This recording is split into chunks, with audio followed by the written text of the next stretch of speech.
10 ចំណុចក្នុងការសង្កេតមើលមនុស្សនិយាយកុហកក្នុងជីវិតប្រចាំថ្ងៃយើងអាចសង្កេតមនុស្សតាមរយៈទឹកមុខភាសាកាយវិការសម្លេងរបៀបនិយាយនិងការឆ្លើយតបទោះជាយ៉ាងណាមិនអាចសន្និដ្ឋានថាមនុស្សម្នាក់កំពុងកុហកដោយផ្អែកលើសញ្ញាតែមួយបានទេព្រោះភាពភ័យខ្លាចសម្ពាធឬភាពខ្មាស់អៀនក៏អាចបង្កឲ្យមានអាកប្បកិរិយាស្រដៀងគ្នាក្នុងវីដេអូនេះយើងនឹងបង្ហាញអំពី10ចំណុចក្នុងការសង្កេតមើលមនុស្សនិយាយកុហក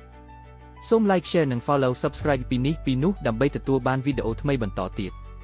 ចំណុចទី1ការផ្លាស់ប្ដូរភាសាកាយវិការ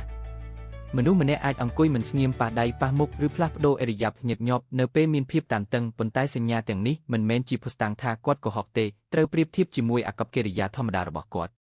ទី2ការផ្លាស់ប្ដូររបៀបនិយាយពេលមានសម្ពាធមនុស្សខ្លះអាចនិយាយលឿនឬយឺតជាងធម្មតាសំឡេងផ្លាស់ប្ដូរឬឈប់ស្ងៀមជាច្រើនដងមុនឆ្លើយវាអាចបង្ហាញពីភាពមិនស្រួលប៉ុន្តែមិនអាចបញ្ជាក់ការកុហកបានឡើយទី3ឆ្លើយសំណួរយឺតប្រសិនបើមនុស្សម្នាក់ត្រូវការពេលគិតយូរខុសពីធម្មតាមុនឆ្លើយសំណួរវាអាចជាចំណុចដែលគួរសង្កេតបន្ថែមគួរសួរសំណួរបន្ថែមនិងពិនិត្យថាចម្លើយរបស់គាត់មានភាពស៊ីសង្វាក់គ្នាឬអត់